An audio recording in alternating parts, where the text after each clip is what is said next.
Okay, good morning all. Today we'll be continuing with the signal processing of non-stationary signals. Last class we saw how to do the signal processing of non-stationary signals using short-time Fourier transform. We saw that Fourier transform is not good enough to get the information regarding the time, for example, at what time, which frequency exists. Those information is lacking in Fourier transform.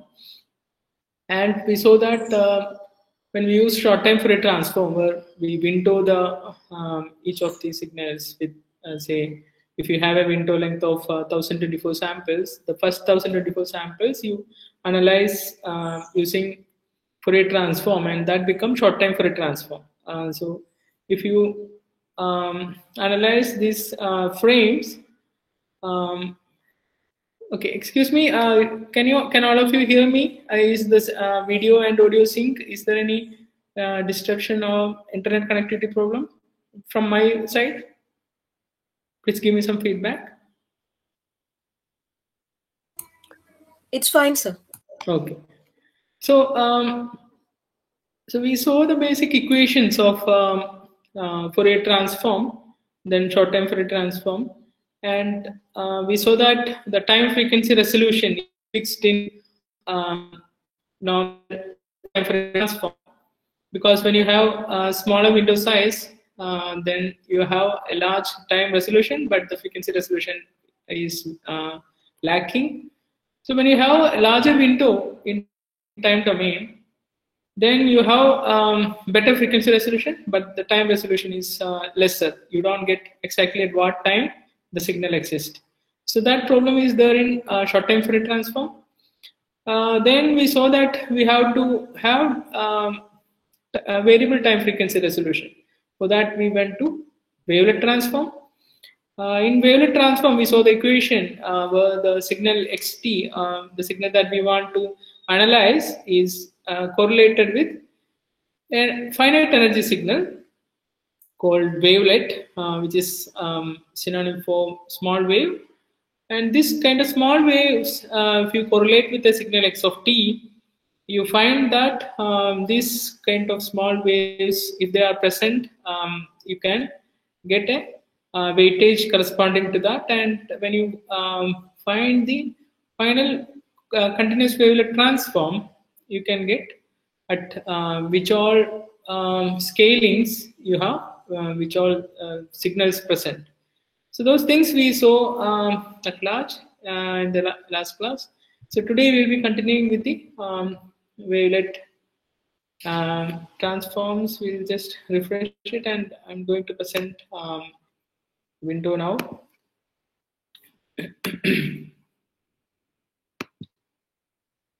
Okay. So we saw that the Fourier transform basically is represented by integral minus to infinity xt e raised to minus j omega t dt, where xt is correlated with sinusoidal waveform. This is complex sinusoidal, so you are correlating your signal xt with sinusoidal, and you get which all frequencies are present, but you don't get information which all times the signals are present. So then we went for short-time Fourier transform, where the original signal xt is windowed, and the window, when you have signals like this is windowed, and the window is shifted over time.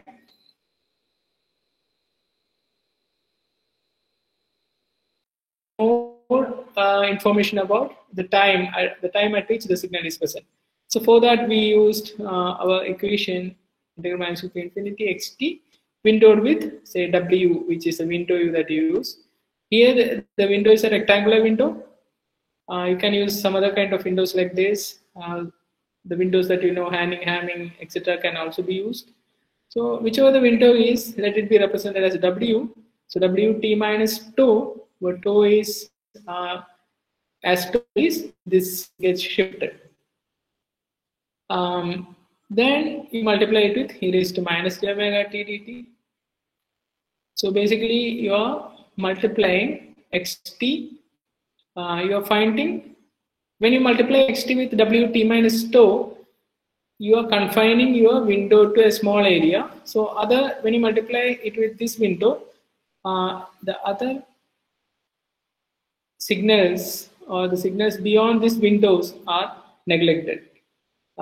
So you are concerned only about this area, and you can get whether the particular frequencies that you are considering using a ratio minus j omega t are present or not. So basically, you get short time Fourier transform, and it's a variable of t and not t, omega and tau. So if you plot it, you can see that at different omega and different shifts, which are the frequencies present. They can be represented using color imaging or grayscale imaging, such that the magnitudes are represented here. So this becomes the spectrogram, basically. Spectrogram. Okay. And here also we saw that the time frequency resolution is fixed. I mean, if time frequency resolution is fixed, means when your window size is fixed, you cannot change window size in short time Fourier transform. So when you fix the window size, when it is very small, your time resolution is very high, but the frequency resolution is very low. But if you use a very large window, your frequency resolution increases, but time resolution decreases. So that way, you have time frequency resolution that is fixed, but when you want to analyze signals which are varying dynamically at a very fast rate, you need small windows here, while you need larger windows here. Larger in the sense, not in the sense of amplitude, but the width. This can be up to this also. But the width should be low here, and width should be larger here.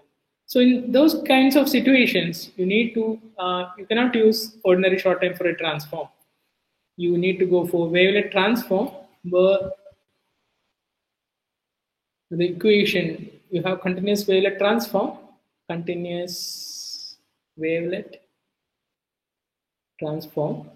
which is the basic wavelet transform itself. It's represented as xt. You have a wavelet psi t minus b by a dt.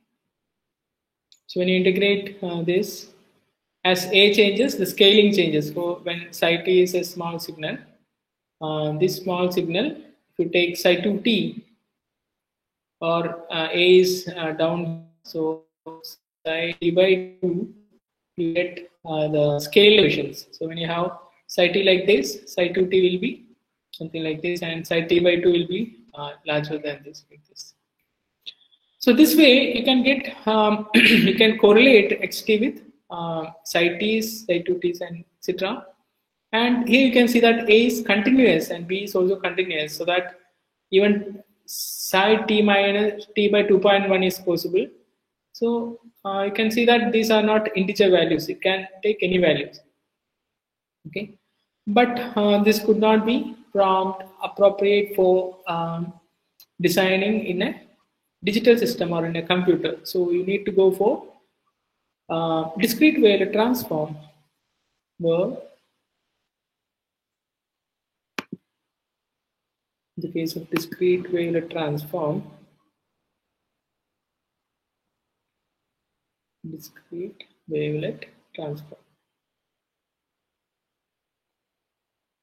can see that psi t minus b by a can take any values. So if a is 1.1, this may be a little smaller, little big, little small, something like this. But if a takes only integer values and b also takes integer values, so b takes integer value means you have the signal and it is shifted only by integer value though. So psi becomes psi t minus 1. So it shifts only by a value of 1. So that makes changes. So let us see how discrete Wavelet transform equations are.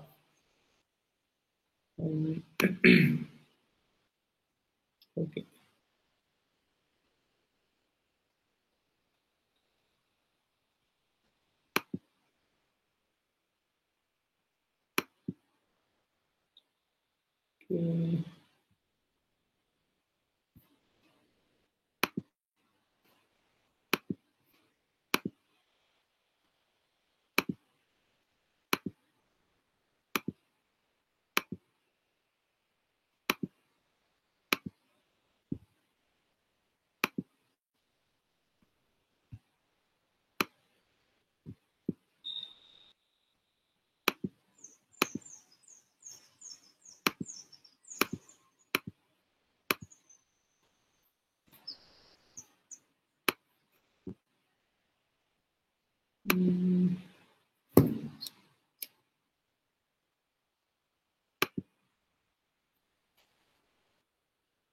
close this and open it again.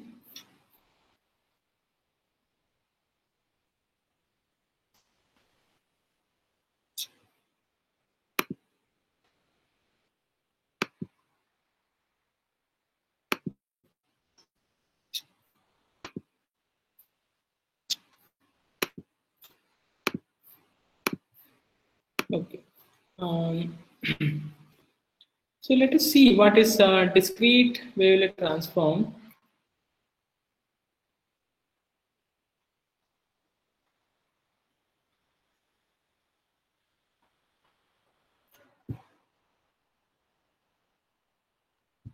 It is basically the implementation of continuous wavelet transform itself, but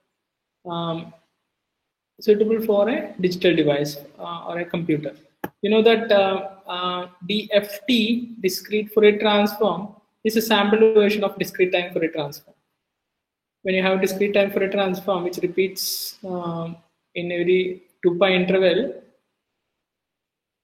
this is repetition. So all these are ambiguous. You don't need this. So you are only concerned about one single period. And these all the values are also not necessary. So you sample it, then you get discrete Fourier transform, and this is a better representation for saving or for keeping the values in a computer.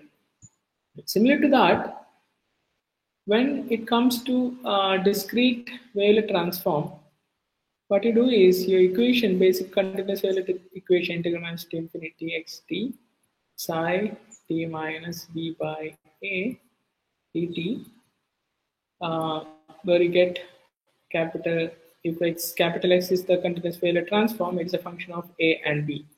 For different a and b, which can take any value, any real value, this will become the continuous Fourier transform. So when you go for discrete Fourier transform, basically you represent it as sigma. You represent the whole signal xt as summation sigma psi 2 raised to j by 2. I shall tell why this should come. Psi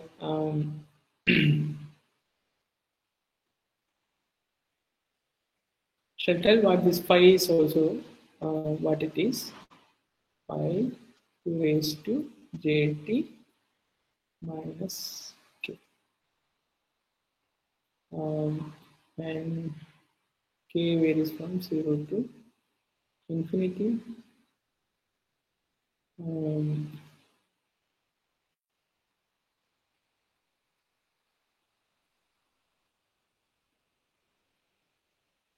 Okay. Yeah. So this is one representation. Here you can see that 2 raised to phi 2 raised to jt minus k. As j varies from 0 to infinity, where it takes integer values, k equal to 0, 1, 2, 3, etc. This become, what is phi? Phi is called scaling function. Phi is called scaling function.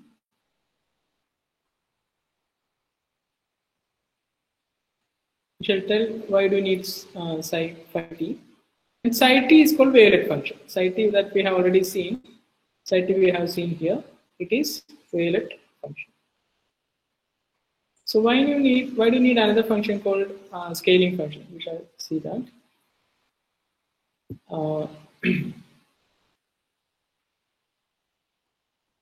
When you have phi t, or when j takes the values 0, 1, 2, 3, etc., integer values, this become phi. If j is 0, this become phi t minus k. If j takes 1 value, it become 2t minus k. If you take other values, it become j is equal to 2, it become 4t minus k, 8t minus k, etc. 8t minus k, etc. You can see that these are if your signal, suppose your phi t is some rectangular function like this. It may be any function, any small function. If phi t is like this, say from 0 to 1, phi 2t, phi 2t will be something from 0 to half, right? Phi 4t will be from 0 to 1 by 4. And its shifted version, you shift it by k, this will get shifted to these directions. They will get shifted. Okay. So these forms the whole space of phi t minus k, phi 2t minus k, phi 4t minus k, and phi 8t minus k. Now this, if you see the summation here, this 2 raised to j by L is just for normalizing the signal, for making the signal of unit energy. Okay, because when you represent a signal as orthonormal basis functions, I hope you know what is orthonormal basis functions. Okay, if you don't know, we'll come to that at a later stage. Orthonormal basis functions means the signal is orthogonal and normal also. Normal means any signal with unit energy, you can call it normal signal. And the orthogonal signal means they should be, to take inner product of these two signals, they should be having zero value if it is orthogonal to each other. So these are basically orthonormal signals, and hence phi t, phi 2t, and their shifted versions, they forms orthogonal set. So when you represent xt like this, basically what you're doing is representing your signal, say xt, as several small rectangular functions. Okay, and if you add them together, you get xt. I'll give you a better understanding of this.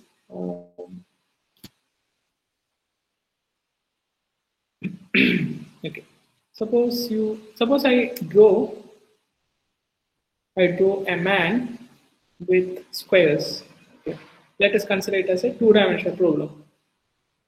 I make a man using squares. Squares or rectangles. So I use smaller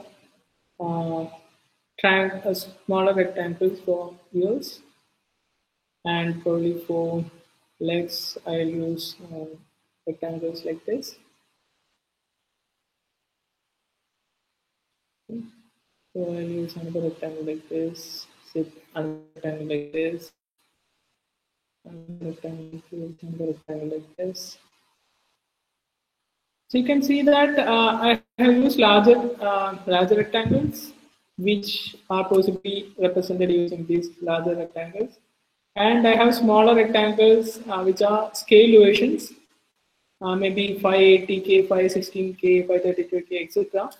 Very small windows may also be used, for example, like this here. Okay, I can use small rectangular windows here. Probably even smaller rectangular functions I can use here.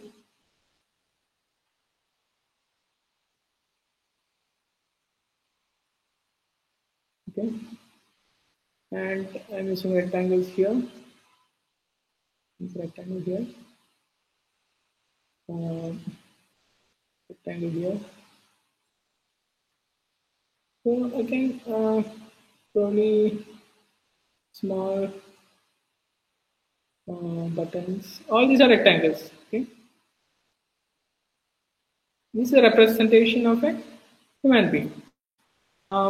And there also I can use small rectangles, probably like this. Another rectangle here.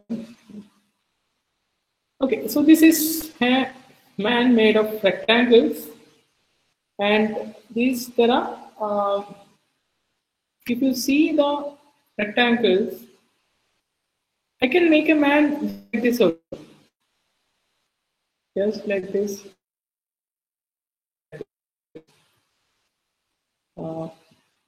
these are hands, legs, but this is an approximation.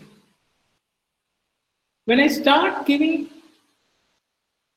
the details, then I give more details.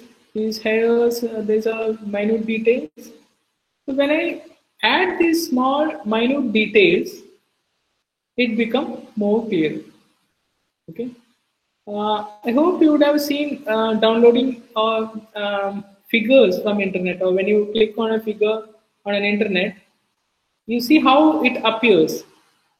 First, if you have a low connectivity or low bandwidth, you can see that first the approximation comes, something like this. If it is a picture of a man, almost an approximation comes, and details start adding, and after some time, the picture becomes very, very clear when all the details are added. Okay? So it's because this kind of compressive techniques are using wavelets are being used in JPEG and all. So what I intend to tell is that in our equation, which is written like this, have this equation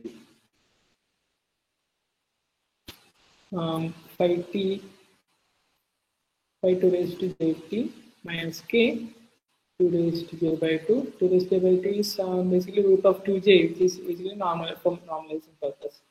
So if sigma takes j equal to 0 to infinity, this represents the signal xt. But we don't need all these details. For example, you know that JPEG compression and all comes, or they are used for compressing by removing unwanted details. So some of the details may not be required also. So what we do is we first write approximation. So what is the approximation? Let us write this as 5 2t minus k sigma k equal to 1 to infinity. Let us assume that you are taking k equal to 1 and 5 2 raised to j t here. 2 raised to j t.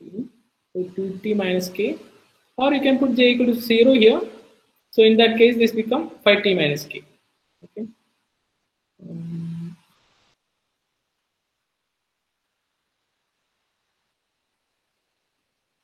5t minus k.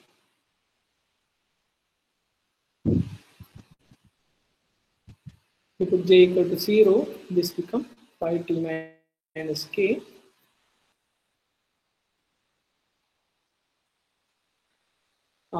And give shifts to the, so k equal to 0 to infinity. By changing k, you can get the different shifted values of 5t. Okay.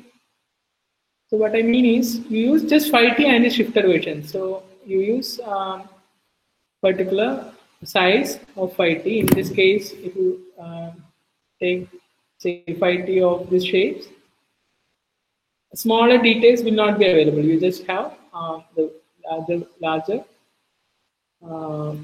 rectangles only.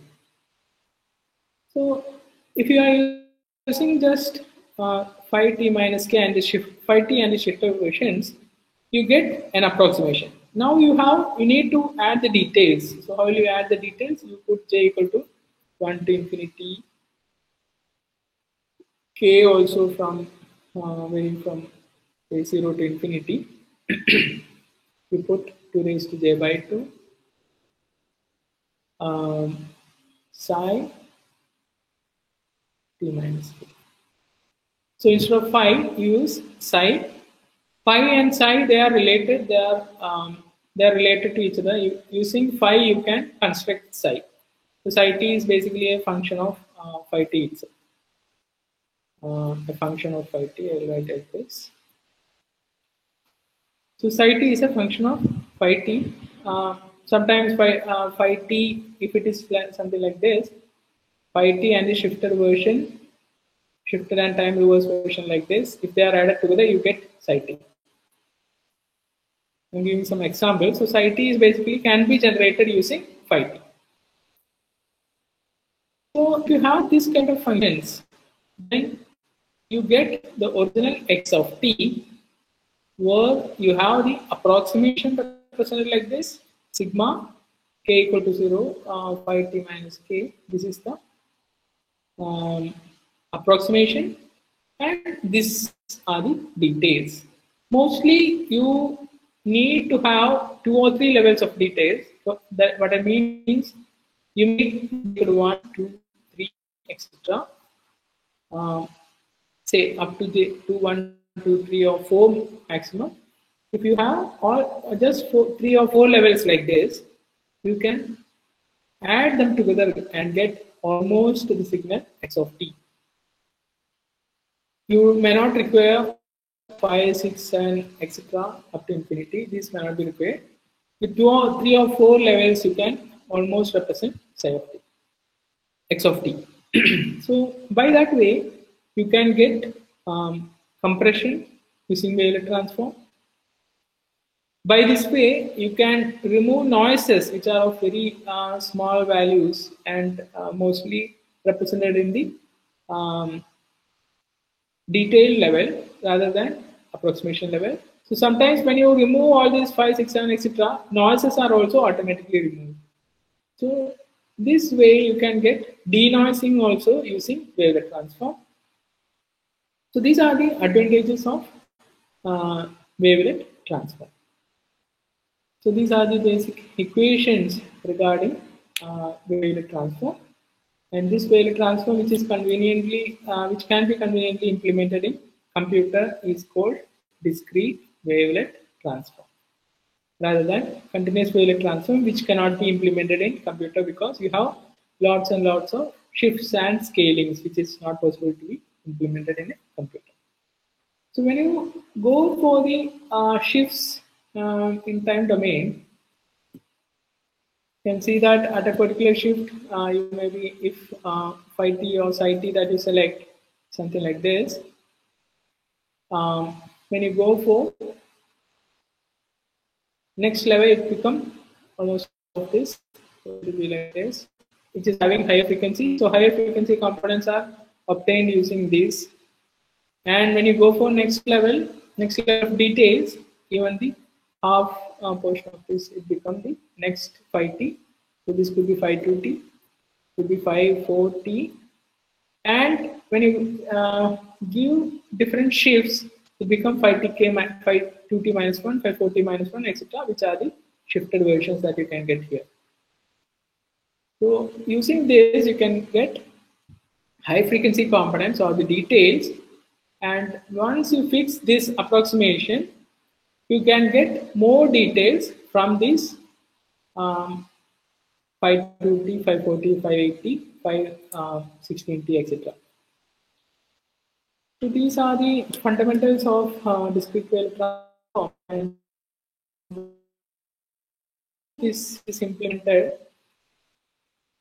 using filter bank theory. Using filter banks also you can implement this. That we shall see in next class. So based on these 2 videos that I have, one which I have already shared, and this I'll share in YouTube. We will have a quiz based on this. Okay. I'm stop sharing now. I'm stopping the recording also now. Okay.